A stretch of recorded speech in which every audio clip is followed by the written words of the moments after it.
Hello everyone, मेरा नाम है अमनप्रीत सिंह चड्ढा और आप मेरे को देख रहे हैं केजीएस ऐप पर। स्वागत है बच्चों, आज के सेशन में आपका। इंजीनियरिंग मैकेनिक्स हमारा सब्जेक्ट है और आज थर्ड लेक्चर है इस सब्जेक्ट का। जल्दी से जुड़ जाइए इस सेशन में, जो कि बहुत कुछ है आज सीखने के लिए।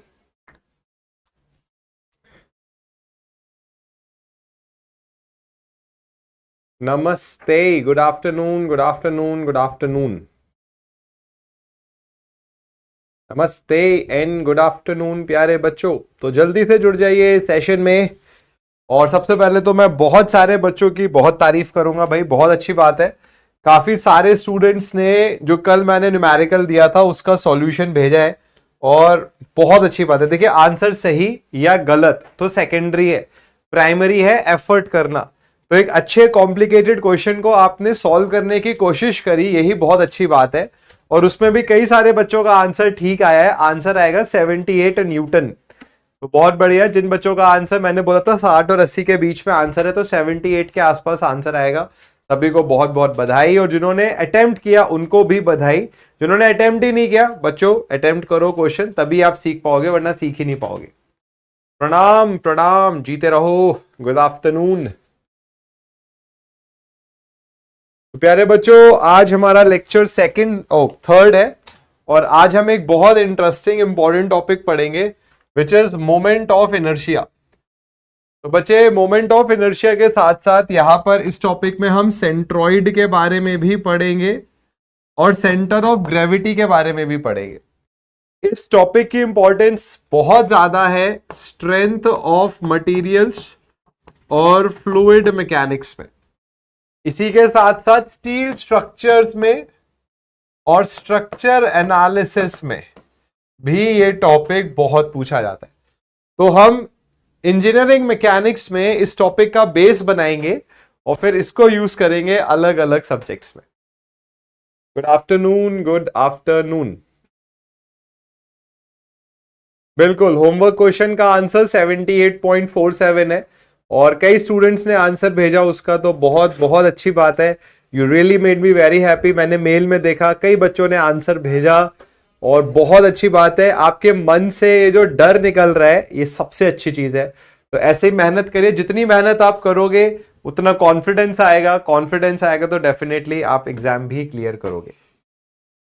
ठीक है बच्चों, तो आज एक बहुत इंटरेस्टिंग इंपॉर्टेंट टॉपिक हम पढ़ेंगे, जिसका मैंने अभी आपको बताया कि बहुत एक्सटेंसिव यूज होता है सिविल इंजीनियरिंग में। And the topic is moment of inertia and centroid. तो ये होता क्या है, ठीक है। सबसे पहले देखते हैं कि सेंट्रॉइड क्या होता है। सेंट्रॉइड के जैसी आपने एक टर्म और सुनी होगी,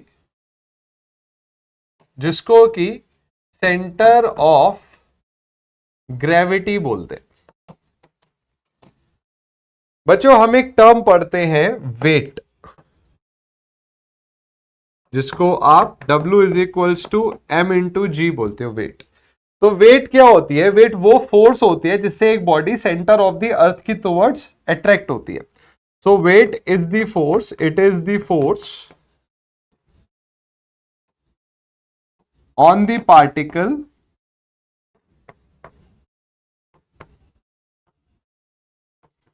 through which it is attracted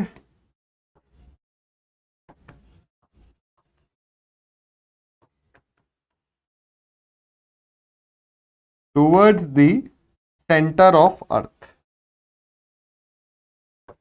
तो सेंटर ऑफ अर्थ पर जिस फोर्स के थ्रू आप अट्रैक्ट होते हो उसको वेट बोलते हैं। तो जैसे मान लीजिए मैंने ये एक बड़ी सी बॉडी बना ली, ठीक है। अब ये मान लीजिए सेंटर ऑफ द अर्थ है, ये अर्थ है और यहां पर एक बॉडी रखी हुई है। अब बच्चे, ये बॉडी अलग अलग पार्टिकल से मिलकर बनी है, ठीक है। तो हर पार्टिकल की एक अपना वेट होगा, एक अपनी फोर्स होगी, जिससे एक पार्टिकल सेंटर ऑफ द अर्थ के टुवर्ड्स अट्रैक्ट होगा, है ना भाई। पार्टिकल अलग अलग डिस्टेंस पर है तो अलग अलग फोर्स उन पार्टिकल्स पर लगेगी।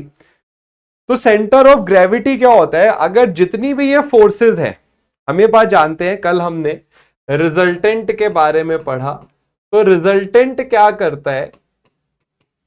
रिजल्टेंट अकेला ही उतना इफेक्ट जनरेट करता है जितना कई सारी फोर्सेस मिलके करती है। तो हमने ये बोला कि एक बॉडी के जो पार्टिकल्स हैं वो जिस फोर्स से पृथ्वी के सेंटर की टुवर्ड्स अट्रैक्ट होते हैं उसको वेट बोलते हैं।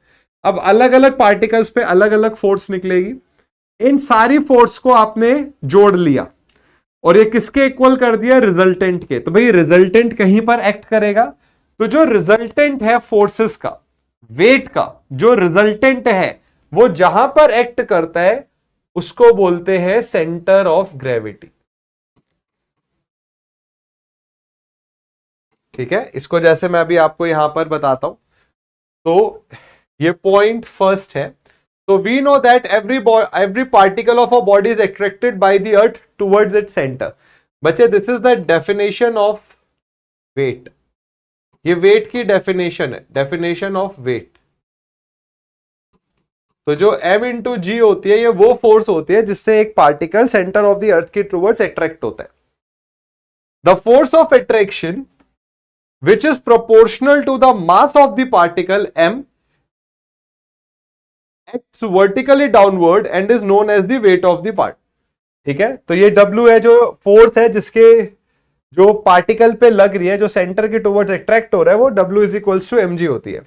अब देखो ये पॉइंट है जो अभी मैंने समझाया, as the distance between the different particles of a body and center of the earth is taken as same, therefore these forces may be taken to act parallel along the lines। ठीक है, तो अब हमने बोला कि अलग अलग particle पे जो फोर्सेस लग रही है उन सब फोर्सेस को जोड़ दीजिए और उसका जो रिजल्टेंट होगा वो जहां पर एक्ट करता है उसको बोलते हैं सेंटर ऑफ ग्रेविटी। तो हम ये बोलते हैं कि सेंटर ऑफ ग्रेविटी पर सारा वेट बॉडी का एक्ट करता है। ठीक है, ये थर्ड पॉइंट हो गया। तो फोर्थ पॉइंट क्या हो गया, ए पॉइंट में be found out in a body through which the resultant of all parallel forces act.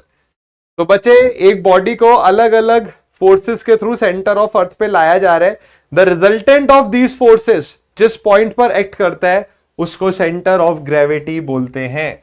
तो दिस पॉइंट मतलब where resultant acts, where resultant acts through which the whole weight of the body act is known as center of gravity। तो बच्चे what happens at center of the gravity, whole weight of the body acts।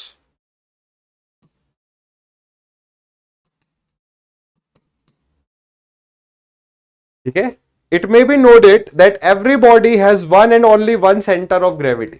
एक body का सिर्फ एक centre of gravity होगा और जो centre of gravity है बच्चों वो डिपेंड करेगा बॉडी की शेप पर।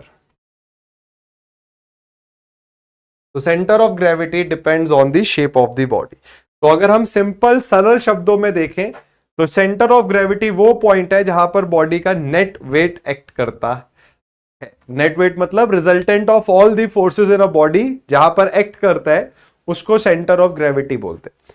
अब मुझे सबसे पहले ये बात बताइए, जैसे मान लीजिए ये बस है, एक बस मैंने ली, तो यहां पे भैया बस का अपना एक वेट है। ठीक है, तो सेंटर ऑफ ग्रेविटी क्या होगा, जहां पर हम ये मान ले कि इन सारे पार्टिकल्स पे जो फोर्स लग रही है उसका रिजल्टेंट सेंटर ऑफ ग्रेविटी पे लगता है। तो हम क्या दिखाते हैं, हम ऐसे दिखाते हैं कि ये वेट एक्ट कर रहे हैं ना, हम ऐसे दिखाते हैं वेट एक्ट कर रहे हैं। तो ये वेट क्या है, resultant of all the forces है। कहां पर एक्ट कर रहे हैं, सेंटर ऑफ ग्रेविटी पर। नहीं अभी बच्चे यही मैं डिस्कस करूंगा कि सेंटर ऑफ ग्रेविटी और सेंट्रॉइड में क्या डिफरेंस होता है। एक छोटा डिफरेंस होता है बट डिफरेंस होता है। पहले मुझे बताओ सेंटर ऑफ ग्रेविटी समझ आया क्या होता है। राहुल अगर कल के क्वेश्चन का आंसर बोल रहे हो तो वो 78 पॉइंट समथिंग आएगा रिएक्शन।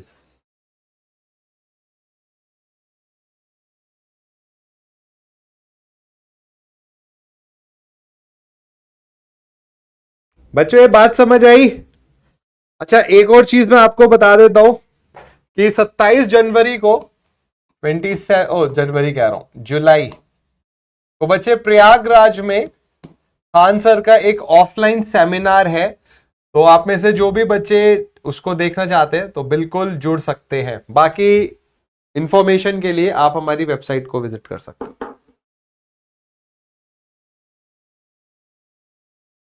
तो सीधे सरल शब्दों में सेंटर ऑफ ग्रेविटी पर द होल वेट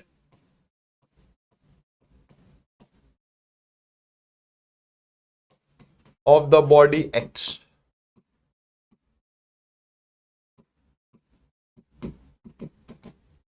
ठीक है, अब बात ये आती है कि फिर सेंट्रॉइड क्या होता है। देखिए, सेंटर ऑफ ग्रेविटी वहां यूज होता है जहां बॉडी में मास की बात की जाए। तो centre of gravity is used where body has mass. तो जिन बॉडी में मास होता है उनके लिए हम सेंटर ऑफ ग्रेविटी की बात करते हैं।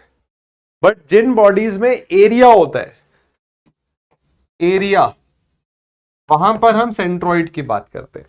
तो आप ये बोल सकते हो कि centre of gravity is associated with terms जो मास के केस में बताती हैं।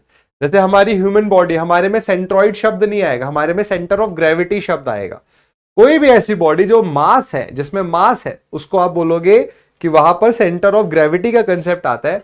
और जो प्लेनर बॉडीज है, प्लेन मतलब 2 डायमेंशन, जैसे ज्योमेट्रिकल शेप्स है, rectangle, triangle, circle, semi circle, जो ज्योमेट्रिकल शेप्स हैं, इन सब में सेंट्रॉइड आता है। तो बच्चे, सेंट्रॉइड की डेफिनेशन होती है वेयर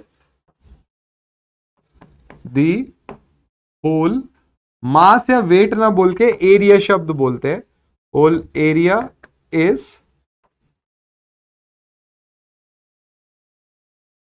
कंसंट्रेटेड। ठीक है, so the plane figures, plane figures मतलब जिनमें मास नहीं है। मैं आपसे बोलूं रेक्टेंगल का मास क्या होगा, आप बोलोगे सर पता ही नहीं, एरिया पता है ना, मास थोड़ी पता है। तो the plane figures like triangle, quadrilaterals etcetera have only areas but no mass. The centre of area of plane figures is known as centroid. तो बच्चे, जो काम सेंटर ऑफ ग्रेविटी मास में करता है वही काम सेंट्रॉइड एरिया में करता है। तो मैं ऐसे लिख देता हूं, centroid in plane areas work the same way as center of gravity in bodies having mass.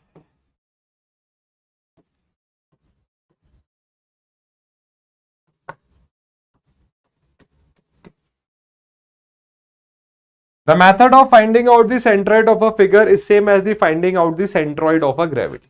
तो मेथड भी इन दोनों को निकालने के सेम होते हैं, इन्हीं पर चर्चा भी करेंगे। तो बच्चे, जल्दी से मुझे कमेंट सेक्शन में बताओ, सेंट्रॉइड और सेंटर ऑफ ग्रेविटी में डिफरेंस क्लियर है? बिल्कुल, 2D बॉडी को सेंट्रॉइड बोल सकते हैं, बिल्कुल सही बात है। एरिया का मतलब प्लेनर बॉडीज का प्लेन, प्लेन क्या होते हैं बच्चे? प्लेन 2 डायमेंशनल फिगर्स होती है।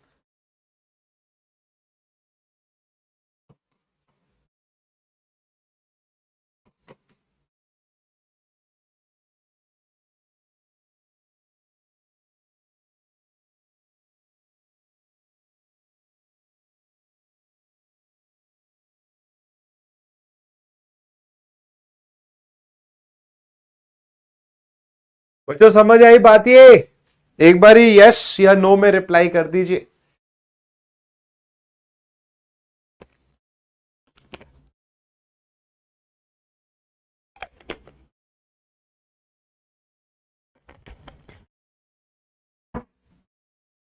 गुड। अब देखो, हम सेंटर ऑफ ग्रेविटी पढ़ेंगे कुछ फिगर्स के, इनको आपको याद करना है।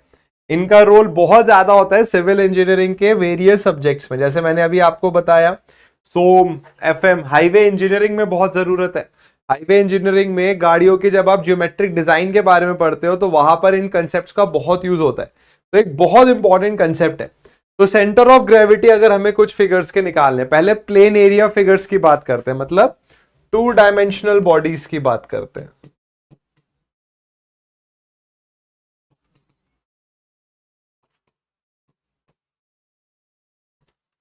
तो बच्चे इसमें आ गया सबसे पहले रेक्टेंगल। तो बच्चे रेक्टेंगल का सेंट्रॉइड कहां होता है? रेक्टेंगल का सेंट्रॉइड होता है जहां पर दोनों डायगोनल्स मिलते हैं, ठीक है। तो जैसे the centre of gravity of a rectangle, जहां सेंटर ऑफ ग्रेविटी शब्द का इस्तेमाल हो रहा है, आप सेंट्रॉइड शब्द भी बोल सकते हो, इंटरचेंज किए चले जाते हैं, ठीक है। वैसे तो डिफरेंस होता है, सेंटर ऑफ ग्रेविटी 3 डायमेंशन में या मास वाली बॉडीज में यूज होना चाहिए और सेंट्रॉइड 2 डायमेंशन में यूज होना चाहिए, बट ये इंटरचेंज कर दिया जाता है क्योंकि बहुत ज्यादा डिफरेंस नहीं होता है। तो the centre of gravity of a rectangle या कोई भी parallelogram is at a point where its diagonal meet each other. अब बच्चे डायगोनल कहां पर मिलते हैं?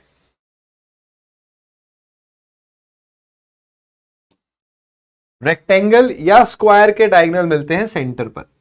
इसलिए जब हम सेंट्रॉइड की बात करते हैं तो सेंटर जो है रेक्टेंगल का, यही सेंट्रॉइड है। तो आप देख सकते हो G point, this is the centroid, जो कि h/2 और l/2 डिस्टेंस पर। अभी आपको बहुत आसान लग रहा होगा, कुछ न्यूमेरिकल्स कराऊंगा कंपोजिट फिगर्स के, तब आपको पता चल जाएगा किस तरीके के क्वेश्चन आते हैं, but it's a very important topic, बहुत सारे क्वेश्चन आते हैं, ठीक है।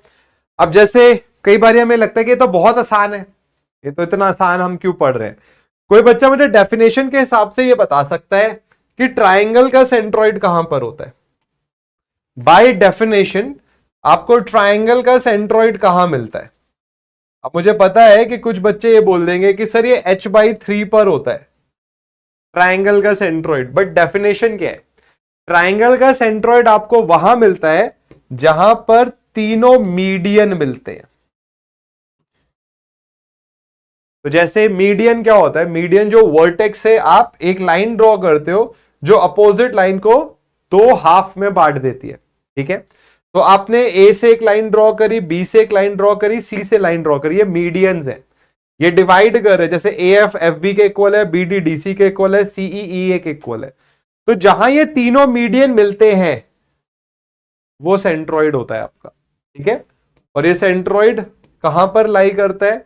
The centroid lies from the base at a distance of h/3, h/3 पर आता है, ठीक है। तो the centre of gravity of triangle is at a point where the 3 medians, median क्या है? A median is a line connecting the vertex and middle point of the opposite side of a triangle meet.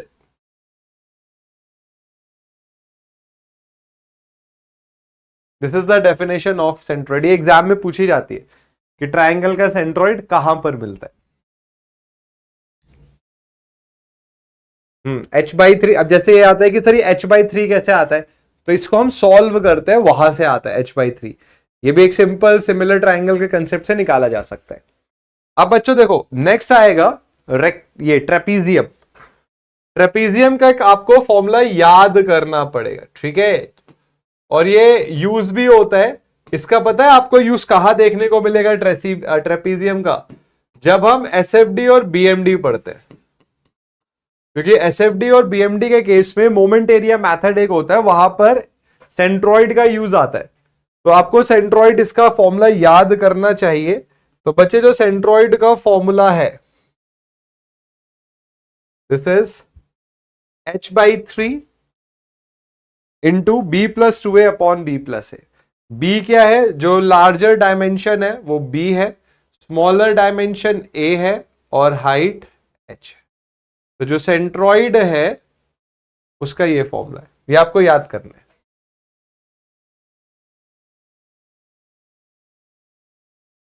क्या है भैया, हम class में confuse रहते हैं लिखाने के। एक तो भैया ये क्या लिखे, पहले तो तुमने मुझे कंफ्यूज कर दिया। तो इस सेंटेंस का मतलब क्या है? कंफ्यूज रहते हैं, ये लिखना चाह रहे हो या लिखाना चाह रहे हो? लिखने की जरूरत नहीं है। मैं ये मानता हूं कि अगर आप क्लासरूम में लिखने में टाइम वेस्ट कर रहे हैं तो बहुत अलग बात है। ये सब कुछ आपके सामने लिखा हुआ है, आपका सारा ध्यान समझने पर होना चाहिए। जो बच्चे लिखने में रहते हैं वो फिर लिखने में ही रह जाते हैं, वो समझ नहीं सकते। तो अगर आप ये चाह रहे हो कि लिखने का टाइम मिले तो नहीं मिलेगा, आपको समझना है।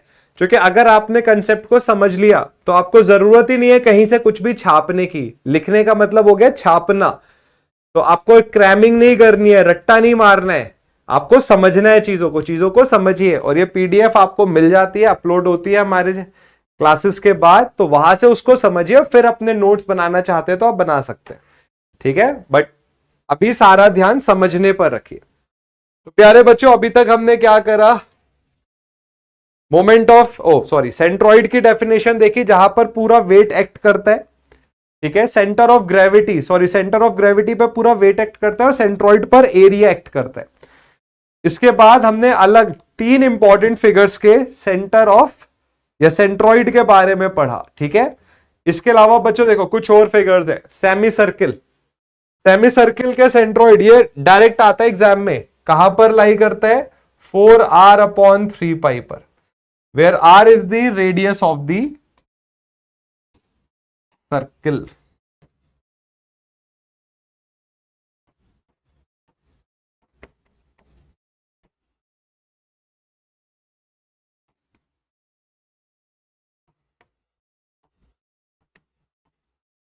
तो बच्चे सेमी सर्किल का ये सेंट्रॉइड है, इसको याद रखिए, एग्जाम में पूछा जाता है, कई बार पूछा गया है कि what is the centroid of the semi circle, 4r/3π होता है।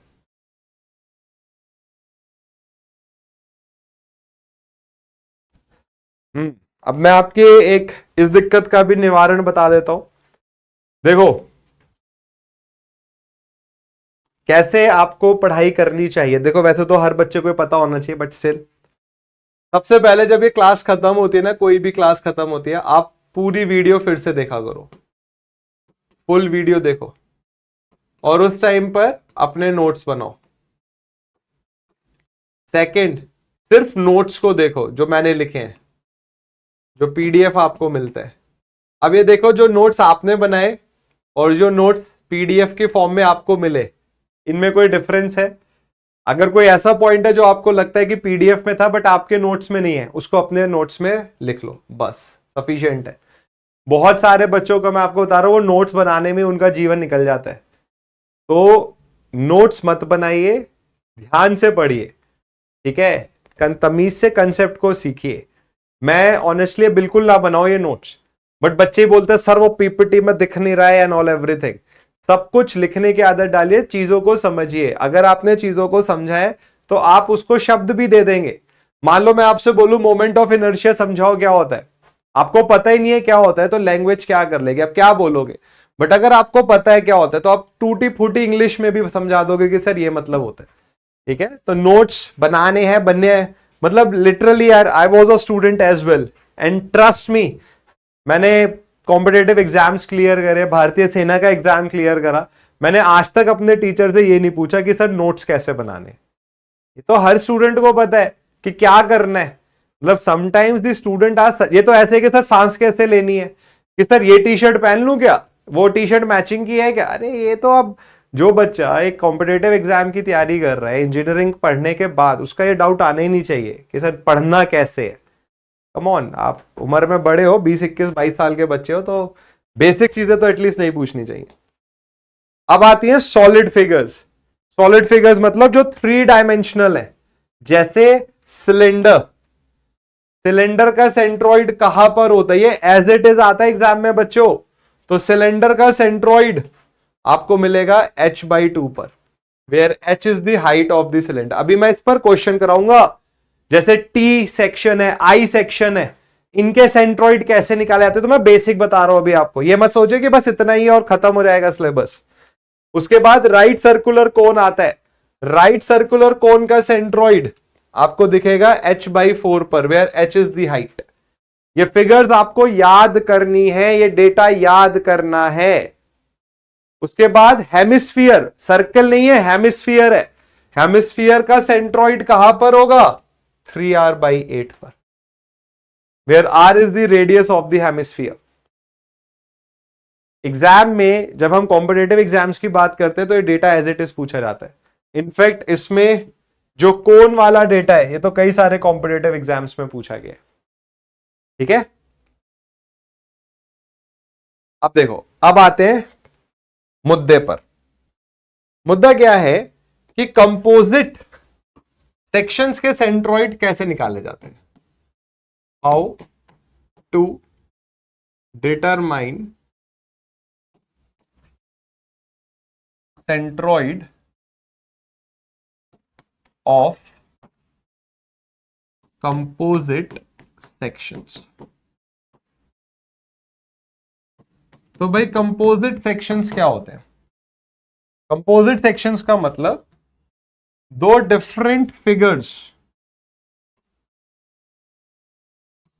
जैसे ये टी सेक्शन। अब मैंने आपसे बोला इसका सेंट्रॉइड मुझे बताइए कहां होगा। भाई ये तो आप डायरेक्ट फॉर्मूला नहीं लगा सकते, आपने तो रेक्टेंगल का पढ़ा, यहां तो दो रेक्टेंगल है, तो इनको कंपोजिट फिगर्स बोलते हैं। तो जैसे मान लीजिए मैंने बोला ये 100 mm है, ये 10 mm है, ये 20 mm है और ये 80 mm है। मैंने आपसे बोला कि बताइए सेंट्रॉइड क्या होगा।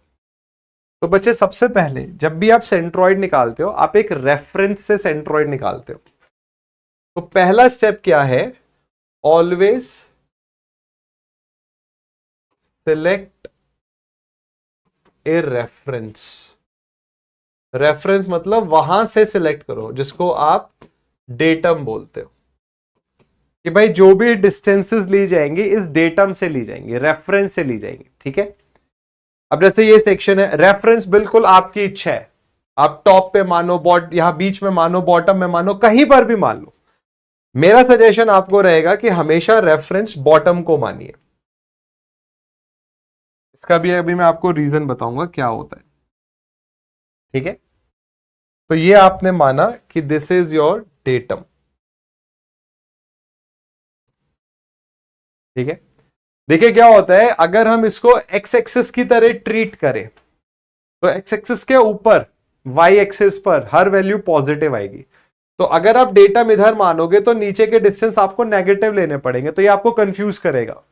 बीच में मानोगे तो ऊपर के पॉजिटिव, नीचे के नेगेटिव लेने पड़ेंगे और कंफ्यूजन आएगा। तो इसलिए बीच यहां पर मान लो बॉटम में, अब ऊपर के सारे डिस्टेंस रहेंगे पॉजिटिव।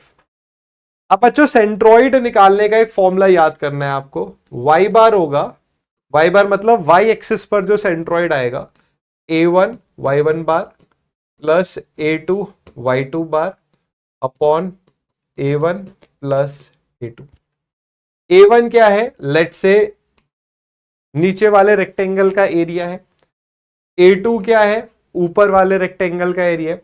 Y1 बार क्या है? A1 का सेंट्रॉइड है। Y2 बार क्या है? A2 का सेंट्रॉइड है, बट रेफरेंस है। तो Y1 bar and Y2 bar are centroid of A1 and A2 from datum। datum से है। बिल्कुल इसी तरीके से x बार हो जाएगा A1 x बार 1 A2 x बार 2 अपॉन A1 प्लस A2। अब प्यारे बच्चों, अगर जो फिगर जिसका आपको सेंट्रॉइड निकालना है वो वाई एक्सिस के अबाउट या किसी एक एक्सिस के अबाउट सिमेट्रिकल है, तो जैसे ये एक्स एक्स है, ये वाई वाई है, तो ये बॉडी वाई वाई एक्सिस के अबाउट सिमेट्रिकल है। तो जिस एक्सिस के अबाउट सिमेट्रिकल है, जैसे वाई एक्सिस के अबाउट सिमेट्रिकल है, तो जो दूसरा सेंट्रॉइड होगा वो जीरो होगा। तो वाई एक्सिस के अबाउट सिमेट्रिकल है तो एक्स बार जीरो होगा, एक्स एक्सिस के अबाउट सिमेट्रिकल है तो वाई बार जीरो होगा। तो ये इस बॉडी को जब आप यहां पर वाई एक्सिस देख रहे हो तो दोनों तरफ सेम जा रही है बॉडी, तो ये बॉडी का हम बोलेंगे कि एक्स सेंट्रॉइड जीरो होगा। तो वाई एक्सिस पर सेंट्रॉइड आना चाहिए। ठीक है। अभी और क्वेश्चंस करेंगे तो चीजें क्लियर हो जाएंगी। अब जैसे मैंने आपसे बोला कि आप मुझे वाई बार बताओ कितना होगा, तो आपने बोला सर A1, A1 कितना हो गया? 80 इंटू 20।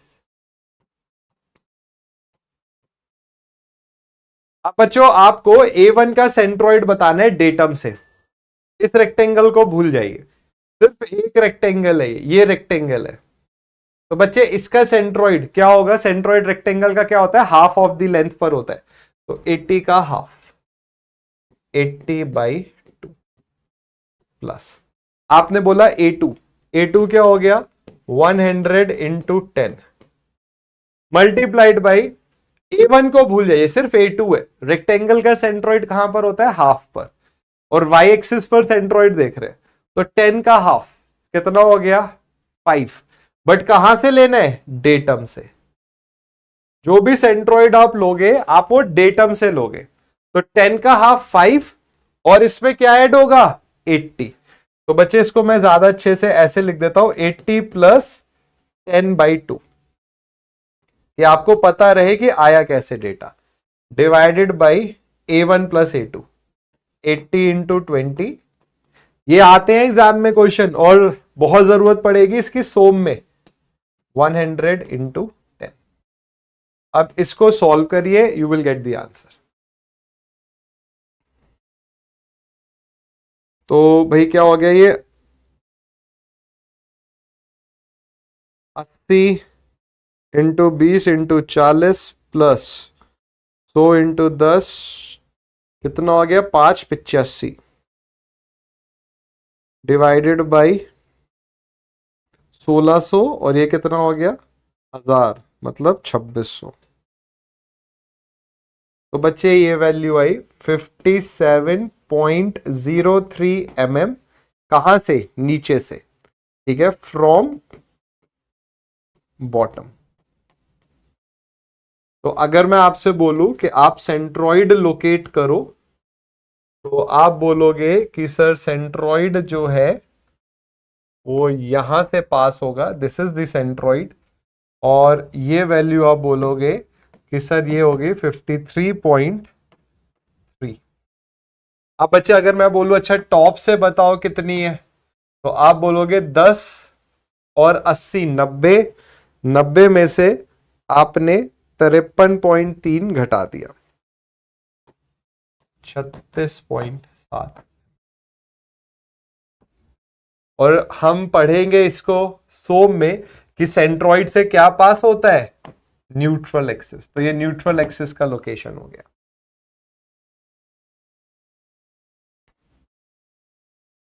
मोहित एक्स बार 0 इसलिए होगा क्योंकि ये बॉडी वाई एक्सिस के अबाउट सिमेट्रिकल है।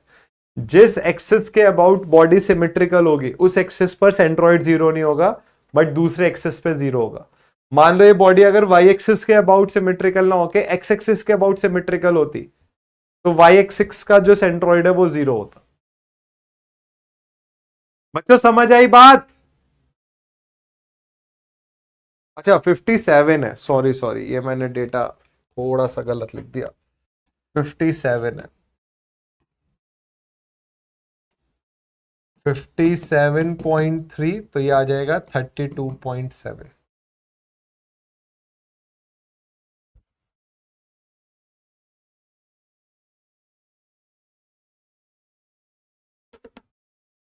अब एक प्रैक्टिस क्वेश्चन करते हैं। बच्चों आपके सामने एक क्वेश्चन है, 100 mm है, 30 mm है, 30 mm है, 150 mm ये टोटल है।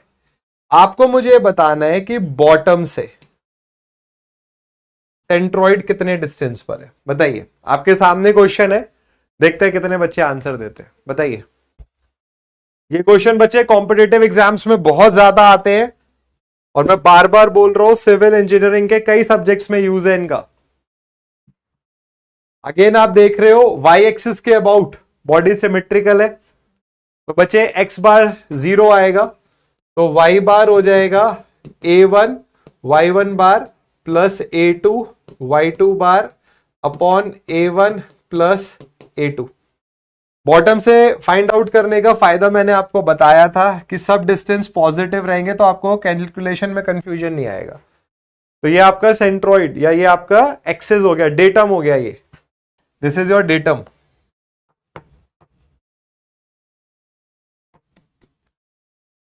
अब A1 A2 Y1 बार 2 की वैल्यू बताओ। मैं आपको दे रहा हूं 1.5 मिनट और घड़ी पे स्टॉप वॉच ऑन कर दिया मैंने।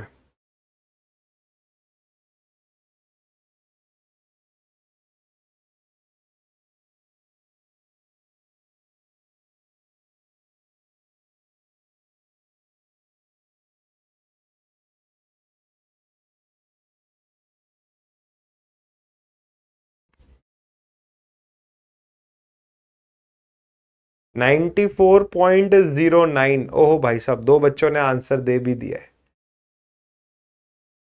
देखते हैं बाकी और कितने बच्चे आंसर देते हैं। बहुत आसान है बच्चों, बट बहुत इंपॉर्टेंट है।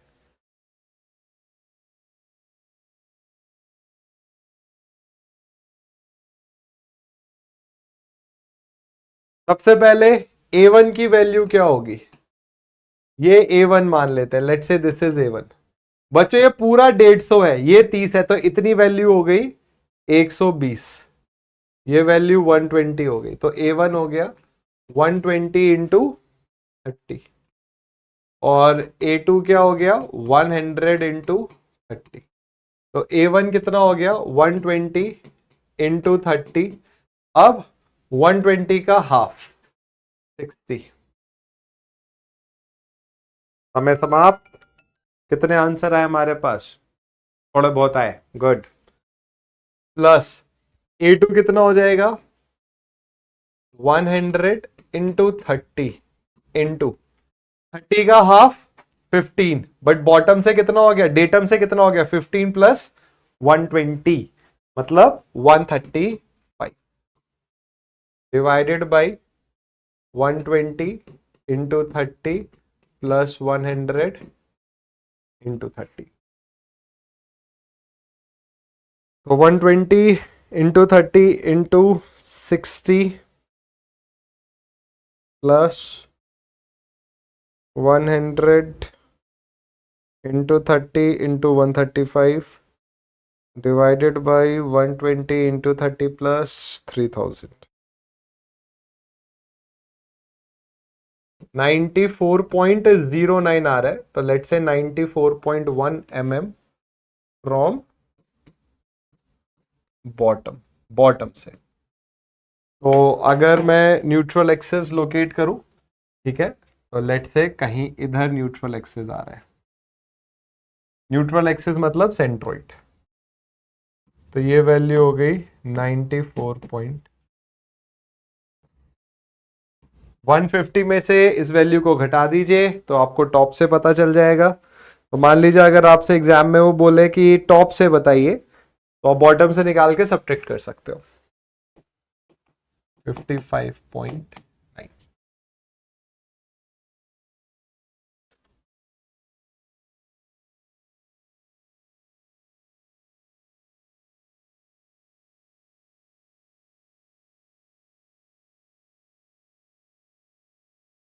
ये मोहित डायरेक्ट एक रूल होता है कि जिस एक्सिस के अबाउट सिमेट्रिकल है उस एक्सिस पे सेंट्रॉइड अपोजिट एक्सिस का 0 होता है। डायरेक्ट एक रूल है। अभी एग्जांपल भी मैं बता दूंगा इसका।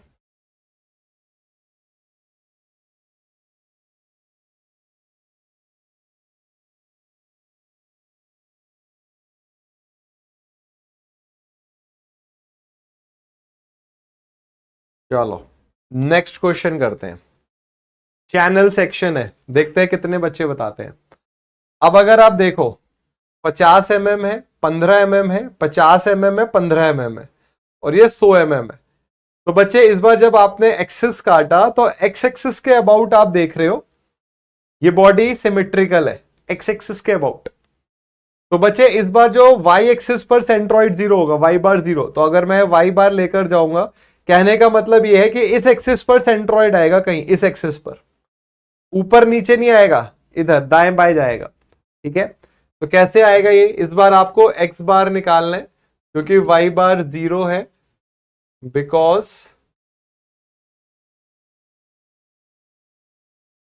The section is symmetrical about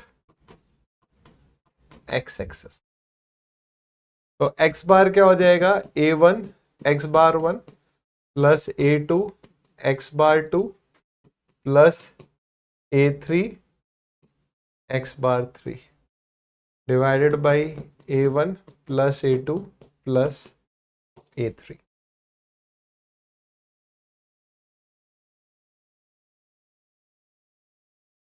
तो आपने माना कि सर रेफरेंस ये हो गया, ठीक है।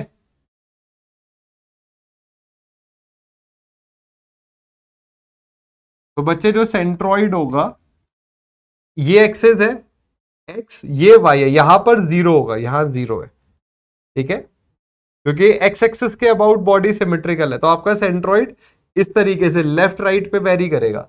Now this is the datum, ये है डेटम। तो अब आप सेंट्रॉइड पता करो। A1 इसको मान लो A1, ये A2, ये A3। तो A1 और A3 सेम है। A1 कितना आ जाएगा 50 इंटू 15 इंटू, बच्चे A1 का सेंट्रॉइड डेटम से, तो हाफ डिस्टेंस का 50 का, तो कितना आया 25 प्लस A2 कितना हो गया, ये डिस्टेंस है A2, दिस डिस्टेंस, ये 15 है, ये 100 है, ये पूरा 100 है, 15 इधर और 15 इधर, तो 30 हटा दो, तो ये इतना डिस्टेंस 70 है। तो कितना हो गया 70 इंटू 15 इंटू, बच्चे इधर 15 का हाफ कितना हो गया 7.5 प्लस A3 सेम है क्योंकि A1 A3 सिमेट्रिकल है, तो कितना आ जाएगा 15 into 15 into 25 divided by 50 into 15 plus 70 into 15 plus 50 into 15। बच्चों ये कंसेप्ट समझ में आ रहा है? 50 into 15 into 25 plus 70 into 15 into 7.5 plus 50 into 15 into 25 divided by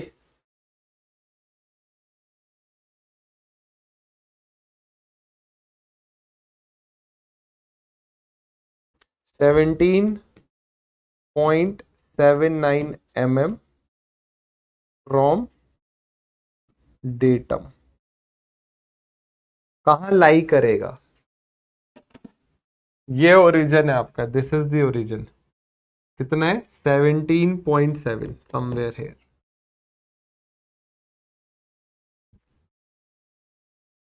बच्चों बात समझ आई? वैसे कई बच्चों ने आंसर बता दिया है, तो मुझे उम्मीद है कि समझ में आ गया है।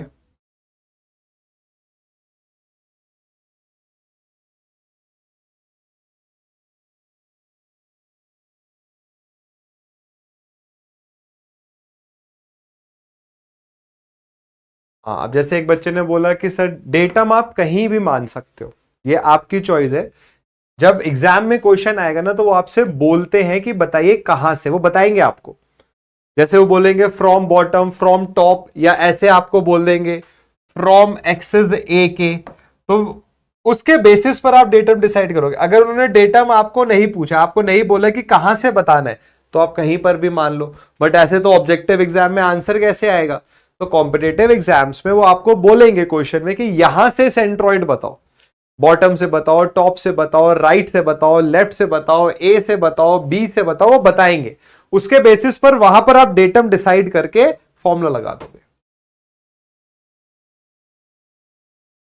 ठीक है, तो वो आपको क्वेश्चन में बताया जाएगा कहां डेटम मानना है, और वहां से आप फिर आंसर निकाल सकते हो।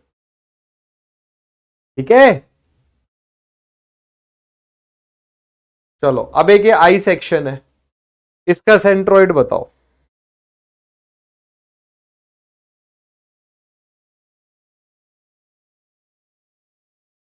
फिर से आप देख रहे हो कि वाई एक्सिस के अबाउट दोनों तरफ सेम है, बॉडी सिमेट्रिकल है, तो एक्स बार 0 होगा। अब आपको वाई बार निकालना है। तो बच्चे 3 एरिया मान लो, ये हो गया A1, A2, A3। बॉटम को आपने डेटम मान लिया, ये डेटम है, तो A3 कितना हो गया 300 इंटू 100 इंटू 100 का हाफ 50 प्लस A2 कितना हो गया, ये 300 है, ये 50 है, तो 300 इंटू 50 बच्चे सिर्फ A2 का सेंट्रॉइड क्या होगा? 300 बोल रहा हूं, 300 का हाफ 150, बट डेटम से देखना है तो 150 में क्या ऐड करेंगे? 100। सेंट्रॉइड डेटम से लेना है तो 150 300 का हाफ, 300 का हाफ रेक्टेंगल का प्लस 100 क्योंकि डेटम से देखना है, प्लस 150 इंटू 50, फिर 50 का हाफ, 50 का हाफ, और कहां से देखना है? रेफरेंस से, तो 100 और 300 400 ऐड कर देंगे plus 400 divided by 300 into 100, 300 into 50, 150 into 50।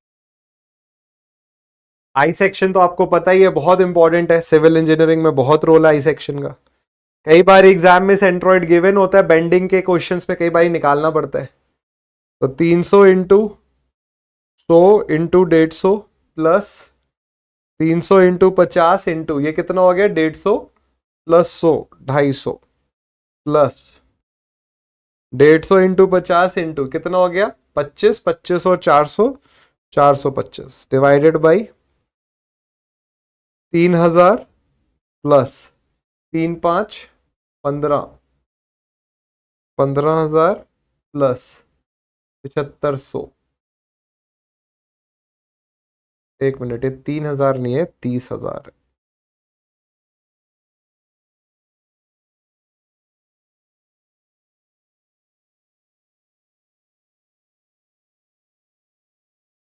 $160.71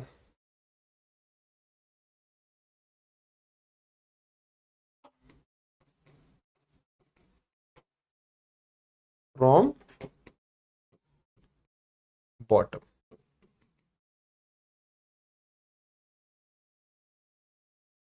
तो बच्चे इस बार सेंट्रॉइड खिसकेगा नहीं क्योंकि x बार 0 है, इस एक्सिस पे रहेगा, और बॉटम से कितना ऊपर हो गया? 160.7।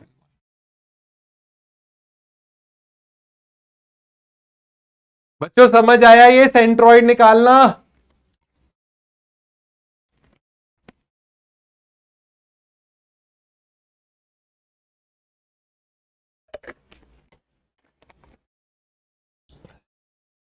बट अब चीजों में थोड़ा सा ट्विस्ट लाएंगे। Twist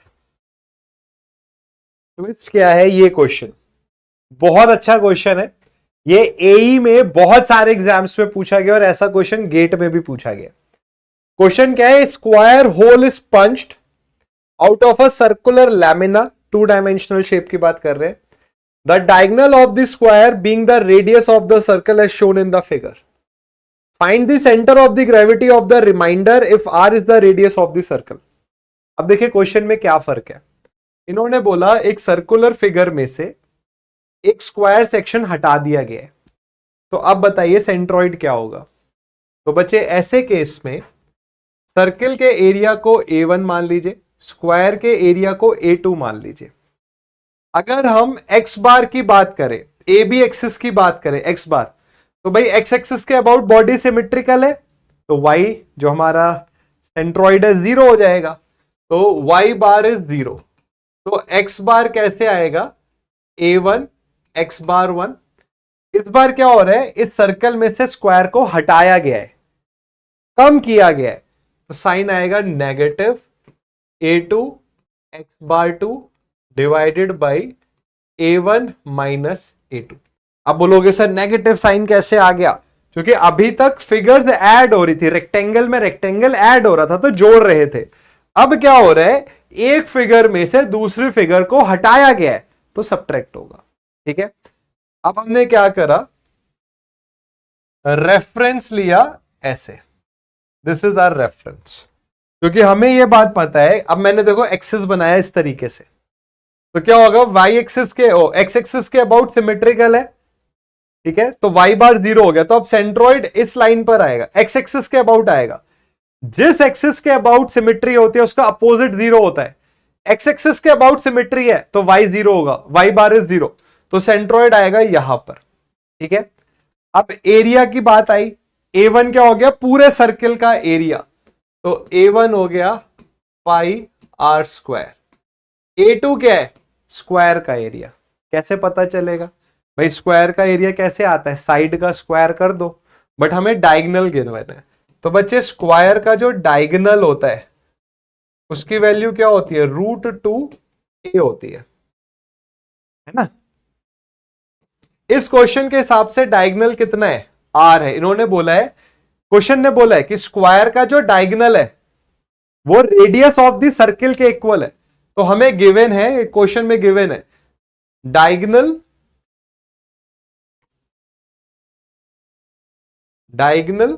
of the square being equal to radius of the circle, question में गिवन है। तो डायगोनल की जगह r आ गया, ये वैल्यू होगी √2a। तो a कितना हो गया, r/√2। तो अगर हम A2 निकालें, A2 is area of the square, तो क्या हो जाएगा, साइड का स्क्वायर, मतलब इस टर्म का स्क्वायर, तो r²/2 मतलब 0.5 r²। अब हमने क्या करा, x बार का फॉर्मूला लगाया। बच्चे एरिया कितना है, πr²। सेंट्रॉइड, सेंट्रॉइड पता करना है बच्चे। सेंटर जो होता है सर्किल का वो सेंट्रॉइड होता है। तो ये सेंटर है, दिस इज द सेंटर।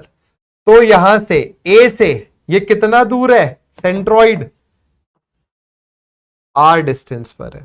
फिर से सुन लो बच्चों, हमें एक सर्कल में से हमने एक स्क्वायर घटा दिया, तो पूरा सर्किल A1 है, स्क्वायर जो हटाया वो A2 है। नेगेटिव क्यों करे, क्योंकि सर्कल में से स्क्वायर घटाया है।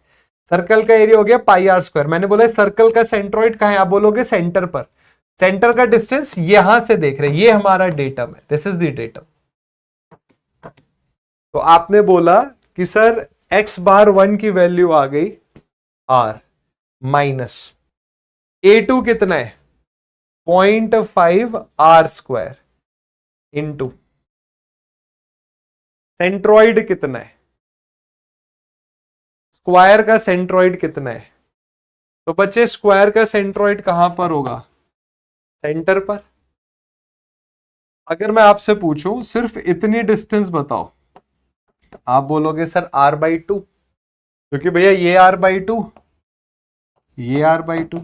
भाई हमें ये बात पता है कि स्क्वायर के जो डायगोनल होता है वो बाइसेक्ट करते हैं। तो अगर मैं आपसे बोलूं ए से मुझे सेंट्रॉइड बताओ कितना होगा, तो आप बोलोगे सर रेडियस ऐड होगा r, और उसमें क्या ऐड होगा, r/2 divided by pi r³ r² minus r² into r minus, sorry r³ नहीं, पाई हाँ r² माइनस 0.5 r²। इसको सॉल्व करिए।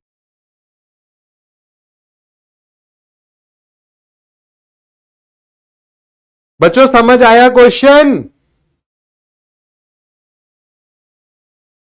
कितना हो गया, 1.5 r हो गया, ये 1.5 इंटू 0.5 0.75 पाई, पाई कितना होता है 3.14 में से घटाओ 3.14 माइनस 0.75, तो ऊपर आया 2.39 r³।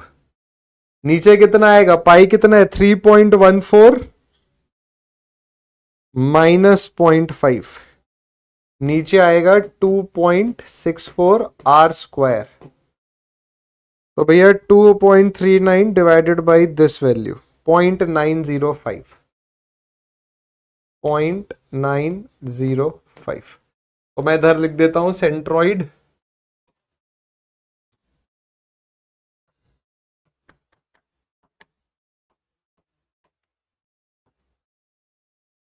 This is the centroid.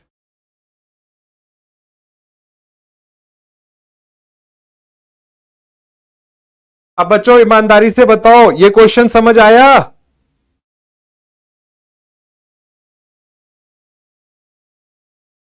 क्योंकि अगर ये क्वेश्चन समझ में आ गया तो फिर तो चक दे फट्टे।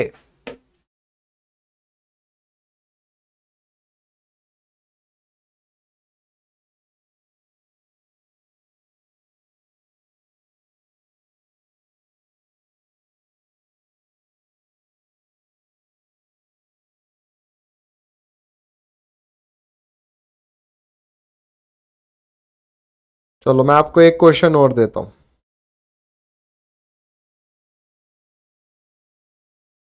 क्योंकि ये वाले क्वेश्चन ना थोड़े से कॉम्प्लिकेटेड होते हैं, हर बच्चा इनकी प्रैक्टिस नहीं करता है, बड़े अच्छे क्वेश्चंस हैं।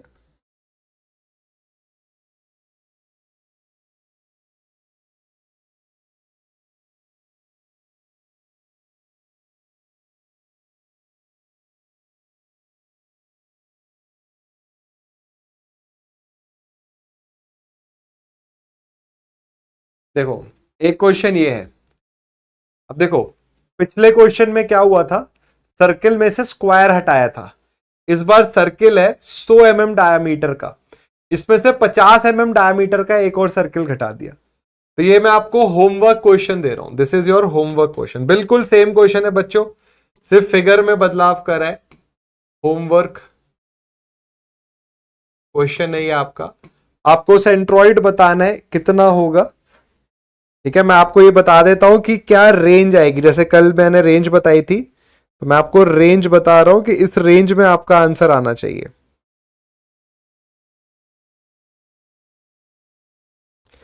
आपका जो आंसर आएगा सेंट्रॉइड, वो 35 से 45 के बीच में आना चाहिए।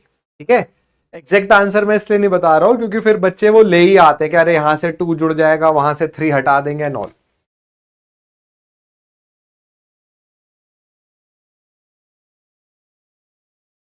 प्यारे बच्चे, क्लास का डाउनलोड का option it's not in my hands, आप सपोर्ट जो मेल है वहां पर एक बार अपनी बात आप रख सकते हो, नहीं बच्चे वो 0.905 ही आएगा, चेक करो। इस वाले क्वेश्चन को मैं एक बार फिर से बता देता हूं, इसमें क्या करा है, बड़े सर्किल में से एक स्क्वायर सेक्शन घटाया है, तो आपसे पूछा गया अब रिमेनिंग सेक्शन का सेंट्रॉइड बताइए। अभी तक आप एक सेक्शन में एक शेप में दूसरी शेप जोड़ रहे थे, अब आपने एक शेप में से दूसरी शेप घटा दी है तो नेगेटिव साइन आ जाएगा ऊपर और नीचे। ठीक है, पूरे सर्किल का एरिया A1 मान लीजिए। ठीक है, एक्स एक्सिस के अबाउट सिमेट्रिकल है तो y बार 0 होगा, तो यहां से डेटम मान लीजिए, मैंने आपसे पूछा सेंट्रॉइड बताइए, तो A1 का एरिया हो गया πr² पूरे सर्किल का, सेंट्रॉइड सेंटर पर है, तो बच्चे यहां से न्यूट्रल ये डेटम से कितना दूर हो गया r, तो ये डेटा आ गया। अब हमें क्वेश्चन में गिवन है कि जो डायगोनल है स्क्वायर का वो रेडियस के इक्वल है, तो हमने देखा कि r की वैल्यू √2a है, तो साइड r/√2 आ गया, एरिया कितना आ गया r/√2 इंटू r/√2 मतलब r²/2, तो एरिया हो गया 0.5 r²। अब इस स्क्वायर का सेंट्रॉइड देखना है डेटम से, तो ये पूरी डिस्टेंस r, सेंट्रॉइड कहां पर होता है स्क्वायर का सेंटर पे, सेंटर का डिस्टेंस कितना है r/2, तो r + r/2, बस ये फॉर्मूला लगाओ, आंसर 0.905 आर आ जाएगा। अब बिल्कुल इसी से मिलता हुआ ये क्वेश्चन है। ठीक है, ये होमवर्क में आराम से करना है इसको। एक क्वेश्चन मैं आपको और दे रहा हूं,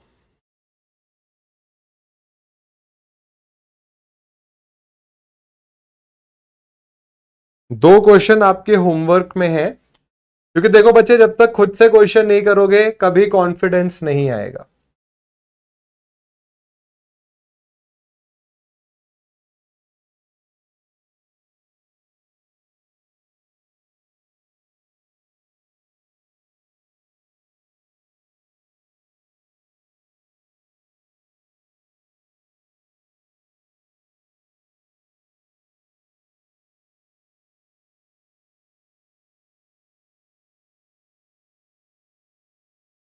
इस तरीके से ये फिगर है, तो बच्चे क्वेश्चन क्या है,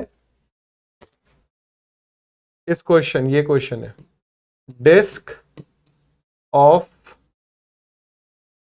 रेडियस r है, has a hole of radius r/2, तो r डिस्क में r/2 रेडियस का एक होल हो रखा है, आपको ये बताना है सेंट्रॉइड क्या होगा from the centre. From the centre. अब देखो क्वेश्चन ये गेट एग्जामिनेशन का है, तो ऑब्जेक्टिव एग्जाम में आएगा ना तो आपको बताएंगे कि कहां से निकालना है। तो सेंटर ये है। थोड़ी सी मैं ना फिगर बदल रहा हूं, मैं फिगर में बस ये चेंज है कि ये है सेंटर, ऐसे this is the centre. Answer options भी हैं इसमें, करने की कोशिश करना, नहीं होगा कोई दिक्कत नहीं है, मैं बता दूंगा। R/2, R/3, R/6, R/, but है बिल्कुल इसी तरीके से जैसे ये वाला क्वेश्चन कर रहा है। अरे भगवान 41.67, कुछ ज्यादा जल्दी नहीं बता दिया? मैं यहाँ क्वेश्चन लिख रहा हूँ, वहां आंसर, बट मेरे ख्याल से सही आया। वेरी गुड भाई, बहुत बढ़िया। ये तो होमवर्क का आंसर अभी के अभी बता दिया तुम लोगों ने। इसका सेंट्रॉइड 41.67 आएगा भाई। Very good, you people are making me proud. बहुत अच्छी बात है भाई, 41.67 mm है। वेरी गुड, बहुत बढ़िया। 3-4 बच्चों का आंसर आ गया है। बाश, बाकी लोग भी अटेम्प्ट करो, सीखोगे, मेहनत करोगे, जरूर सीख पाओगे। और एक क्वेश्चन ये है, ठीक है, ये क्वेश्चन गेट में आया हुआ है, तो कोशिश करना, हो जाएगा अच्छी बात है, नहीं होगा कल सॉल्व करेंगे। तो बच्चों अभी तक हमने सेंट्रॉइड के बारे में पढ़ा, ठीक है। पहले मुझे बताओ यहां तक अभी तक जो पढ़ा वो क्लियर है? कुछ पूछना है उसमें? बट ये टॉपिक इंपॉर्टेंट है। अब देखो जब मैं आपको सोम पढ़ाऊंगा ना, तब हमें ये सब पढ़ने की जरूरत नहीं है। तब फिर मैं डायरेक्ट बोलूंगा कि बच्चों इंजीनियरिंग मैकेनिक्स में ये सब चीजें हमने देखी थी। यहां तक की बात क्लियर है?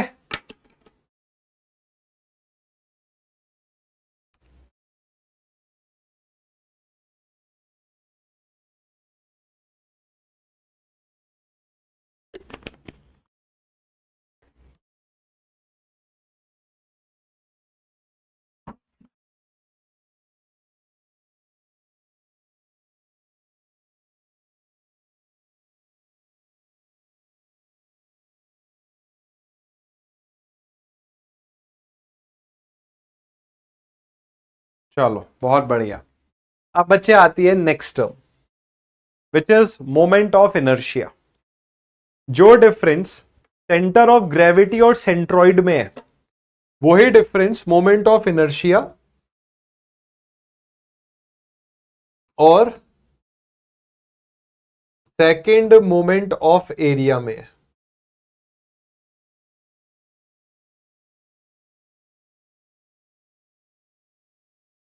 मोमेंट ऑफ इनर्शिया सबसे पहले उन बॉडीज में होता है जिनमें मास होता है, और moment of, second moment of area जैसे कि नाम बता रहे हैं, उन बॉडीज में जिसमें एरिया है। मोमेंट ऑफ इनर्शिया होता क्या है? ये होता है मास का डिस्ट्रीब्यूशन अबाउट एन एक्सिस। एक एक्सिस के अबाउट मास का distribution. Second moment of area क्या होता है?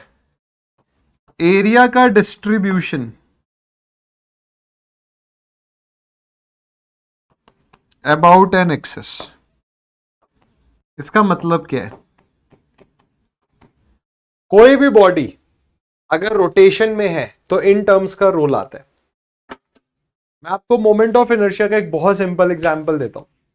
आपने देखा होगा कि जब स्केटिंग करते हैं, आइस स्केटिंग हो रही होती है, तो जो उस टाइम पे एथलीट होते हैं, स्केटर होते हैं, जो जब उन्हें जोर जोर से ज्यादा स्पीड से घूमना होता है तो वो अपनी बॉडी को एकदम सिकोड़ते चले जाते हैं, ठीक है। तो जैसे मान लीजिए ये एक्सिस है और मैं अगर अपने बॉडी के मास को डिस्ट्रीब्यूट कर दूं, तो एक फॉर्मूला हम पढ़ते हैं फिजिक्स में, ये होता है L is equals to I omega.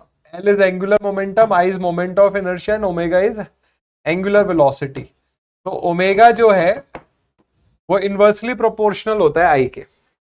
तो अगर हम चाहते हैं कि एक बॉडी का रोटेशन बढ़े, तो आप अपनी बॉडी को सिकोड़ लीजिए। एक और मैं बड़ा सिंपल सा एग्जांपल आपको देता हूं। आपने देखा होगा जब मूवीज में एक बिल्डिंग से दूसरी बिल्डिंग में हीरो कूदता है, तो वो पूरा इस तरीके से कूदते हैं, ऐसे ऐसे पूरा अपने हाथ फैला के, क्योंकि जितना आप अपनी बॉडी को फैला लोगे आपकी एंगुलर वेलोसिटी उतनी कम हो जाएगी, तो आप हवा में कलामंडी नहीं खाओगे।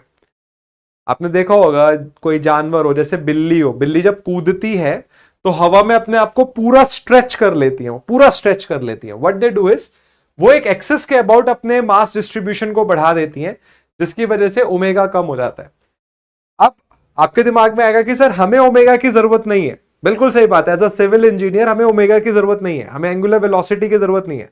तो एज अ सिविल इंजीनियर हमें मोमेंट ऑफ इनर्शिया की जरूरत नहीं होती है, हमें सेकंड मोमेंट ऑफ एरिया की जरूरत होती है। बट जैसे कि अभी हमने पढ़ा कि जो डिफरेंस सेंटर ऑफ ग्रेविटी और सेंट्रॉइड में है, वही डिफरेंस मोमेंट ऑफ इनर्शिया और सेकंड मोमेंट ऑफ एरिया में। कई बुक्स में सेंट्रॉइड और सेंटर ऑफ ग्रेविटी को एक ही चीज मान ली जाती है, उसी तरीके से कई बुक्स में मोमेंट ऑफ इनर्शिया और सेकंड मोमेंट ऑफ एरिया को इंटरचेंजेबली लिख दिया जाता है, बट एक्चुअल में इनमें डिफरेंस होता है। मोमेंट ऑफ इनर्शिया उन बॉडीज में आएगा जिनमें मास हो, और सेकंड मोमेंट ऑफ एरिया उनमें आता है जिनमें एरिया की बात की जाती है। तो जैसे रेक्टेंगल का मोमेंट ऑफ इनर्शिया शब्द बोलना गलत है, क्योंकि रेक्टेंगल में मास नहीं है, तो रेक्टेंगल का क्या होना चाहिए, सेकंड मोमेंट ऑफ एरिया होना चाहिए। ठीक है, तो बच्चे मास और एरिया का जो डिस्ट्रीब्यूशन है एक एक्सिस के अबाउट, ये होता है मोमेंट ऑफ इनर्शिया। अब ये जितना ज्यादा डिस्ट्रीब्यूशन होगा, रोटेशन के चांसेस क्या हो जाएंगे, उतने कम हो जाएंगे। तो जैसे अगर हम बोल रहे हैं कि आप आई की वैल्यू को बढ़ा दीजिए तो रोटेशन कम हो जाएगा। अब देखो, सिविल इंजीनियर होने के नाते हमारे लिए एक बड़ी इंपॉर्टेंट टर्म होती है स्लोप। अब आप स्लोप का कोई सा भी फॉर्मूला उठाओ, किसी भी बीम का, भले आपने ना भी पढ़ा हो, तो आपने देखा होगा कि सब में डिनोमिनेटर में ई आई आता है ना, डब्ल्यू एल स्क्वायर अपॉन 2 ई आई, डब्ल्यू एल क्यूब अपॉन 6 ई आई, डब्ल्यू एल स्क्वायर अपॉन 16 ई आई, डब्ल्यू एल क्यूब अपॉन 24 ई आई, हर जगह इनवर्सली प्रोपोर्शनल है आई। तो बच्चे जो स्लोप है ये आई के इनवर्सली प्रोपोर्शनल है, ये आई है सेकंड मोमेंट ऑफ एरिया। तो जब हम बीम्स की बात करते हैं, जितना ज्यादा बीम्स का आई होता है उनका स्लोप उतना कम हो जाता है। तो अगर स्लोप कम हो जाएगा तो डिफ्लेक्शन कम हो जाएगा। तो हमें मोमेंट ऑफ इनर्शिया की इतनी जरूरत नहीं है, हमें जरूरत है सेकंड मोमेंट ऑफ एरिया की। जो मैंने बोला बहुत माइन्यूट डिफरेंस है, but yes there is a difference. तो इसीलिए जब हम बोलते हैं कि आप सेक्शन का साइज बढ़ा दो, आई की वैल्यू बढ़ा दो, तो स्लोप घट जाता है।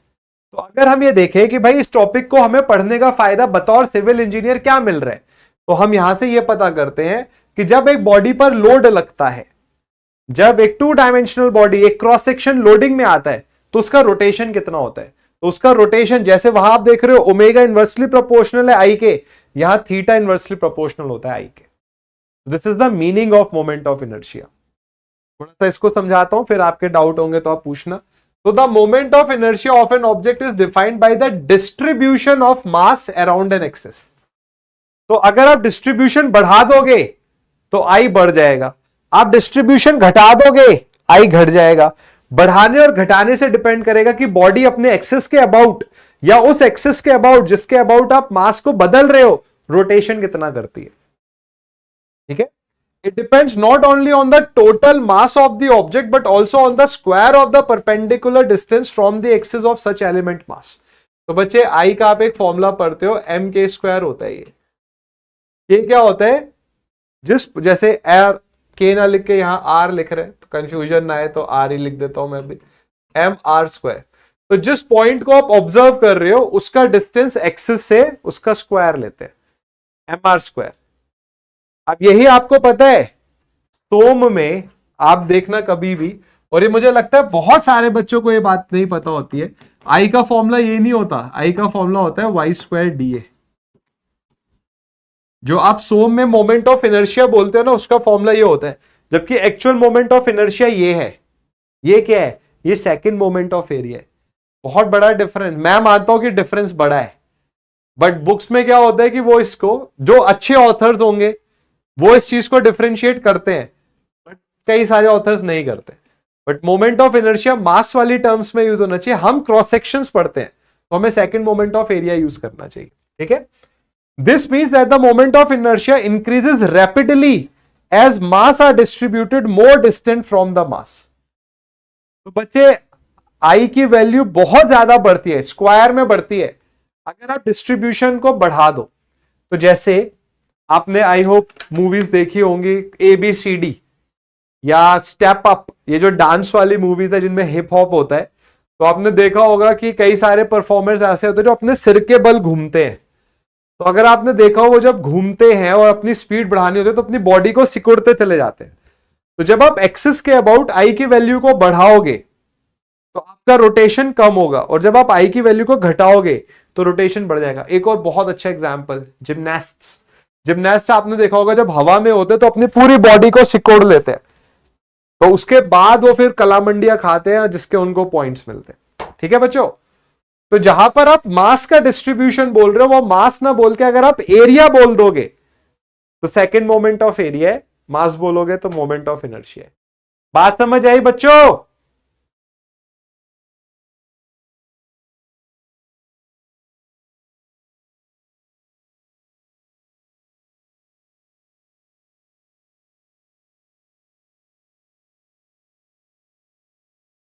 जल्दी बताओ।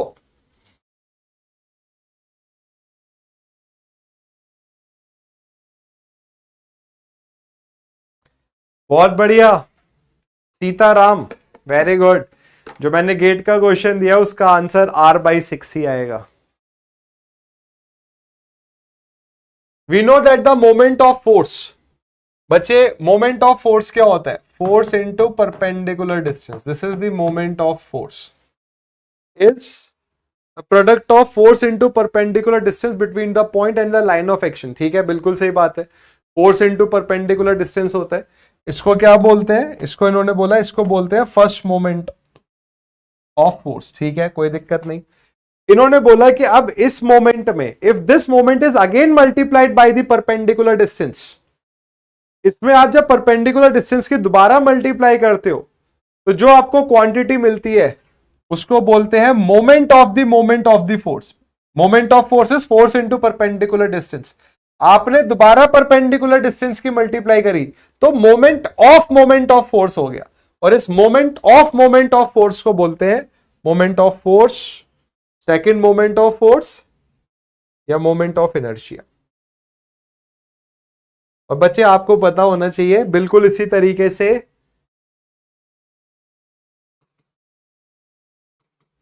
सेक्शन मॉड्यूलस में भी होता है। ये होता है फर्स्ट मोमेंट ऑफ एरिया। वही बात है ना, पढ़ने की कोशिश करो तो बहुत कुछ है सीखने के लिए, नहीं तो रटने वाले तो रट ही रहे हैं। ये होता है सेक्शन मॉड्यूलस। अब जब आप इसमें दोबारा मल्टीप्लाई करते हो y की, क्योंकि y परपेंडिकुलर डिस्टेंस है, तो ये होता है y²dA। ये होता है बच्चों सेकंड मोमेंट ऑफ एरिया। जो आप फॉर्मूला पढ़ते हो ना BD3/12 πD4/64, वो सब यहीं से डिराइव होते हैं। अब जैसे moment of inertia of a rectangular section देखते हैं। देखो, एक बहुत अच्छी चीज सीखेंगे अभी। आप में से बहुत सारे बच्चों ने ये फॉर्मूला पढ़ा होगा। ये सेंट्रॉइड है, ये वैल्यू b है, ये वैल्यू d/2 है, ये वैल्यू d/2 है। ठीक है, ये x एक्सेस है। मैंने आपसे बोला ix की वैल्यू क्या होती है? बहुत सारे बच्चों ने रटी हुई होगी कि सर BD3/12 होती है। मैंने पूछा ये i कैसे, ये फॉर्मूला पता कैसे चला? तो आप बोलते हो कि सर इसको फाइंड आउट करने का एक तरीका है। तो वो तरीका क्या है?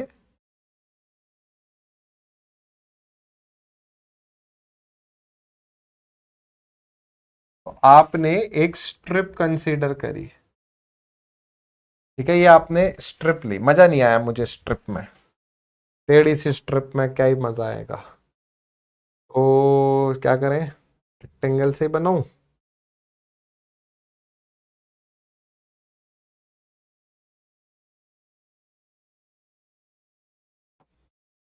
तो हमने क्या करा, एक स्ट्रिप कंसीडर करी।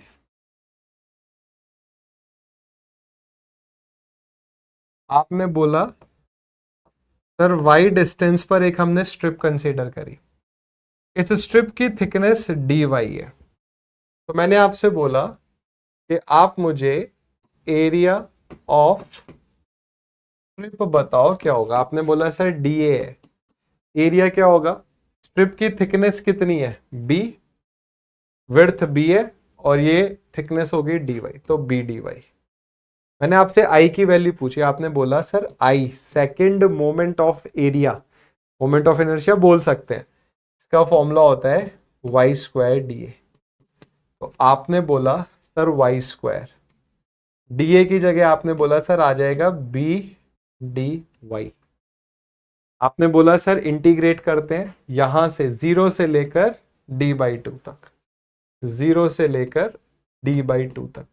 बट आपने बोला सर न्यूट्रल एक्सिस के सेंट्रॉइड के नीचे भी तो फिगर है, तो आपने ट्वाइस कर दिया।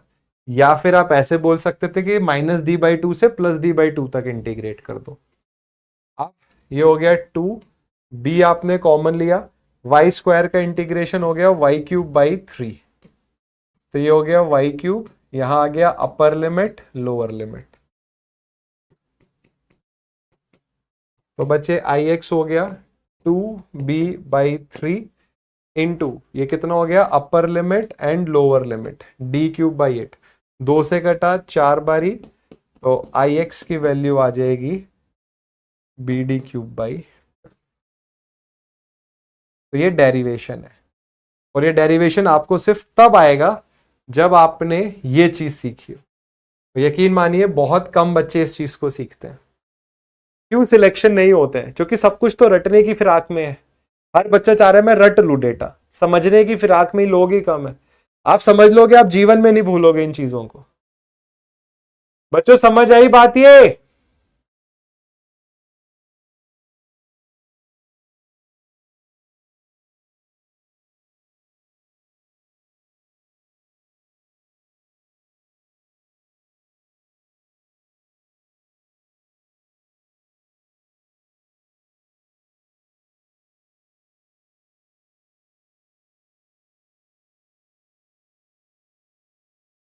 बहुत बढ़िया। अब बच्चों एक छोटी सी इंफॉर्मेशन मैं दे देता हूं, ये टॉपिक खत्म नहीं हुआ है अभी। इस टॉपिक में हमें थोड़ी और चीजें भी पढ़नी है। हॉलो रेक्टेंगुलर है, परपेंडिकुलर थ्योरम एक्सिस है, ठीक है, हॉलो सर्कुलर है, पैरेलल है, ट्रायंगल के लिए है, फिर कुछ क्वेश्चंस भी हम करने की फिराक में होते।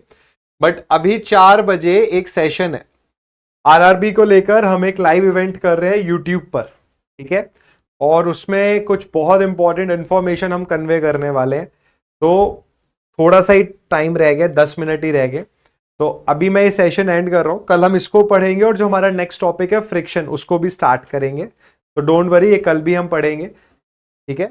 आपको मैंने 2 क्वेश्चंस दिए, उनको सॉल्व करने की कोशिश करो, बाकी अब हम पढ़ेंगे कल। और 4 बजे यूट्यूब पर आ जाओ हमारे चैनल पर, केजीएस इंजीनियरिंग पर।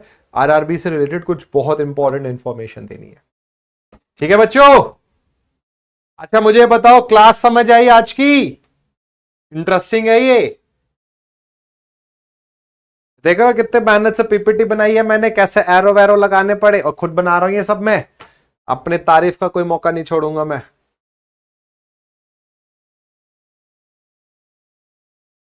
चलो मिलते हैं फिर, बाय बाय बच्चों, गॉड ब्लेस यू।